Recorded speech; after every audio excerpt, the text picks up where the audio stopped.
Alam mo yung point na ramdam mong hindi ka na bumabata? Ganyan na ako lately. Dull na yung skin ko, parang pagod lagi tignan. Kaya I decided to finally look for a skincare routine for men na swak sa lifestyle ko. Simple, mabilis, effective. And good thing, I came across Androlum.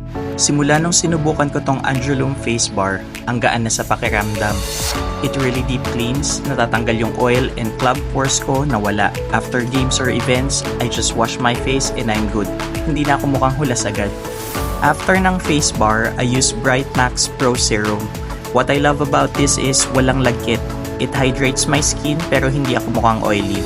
Naglighten din yung dark spots ko and mas fresh akong tignan sa camera.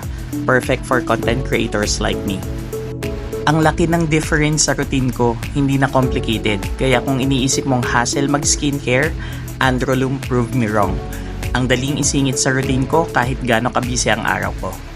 2 weeks pa lang pero I already see the results. Kung ikaw din naghahanap ng skincare na made for men, simple pero effective, try Androlum.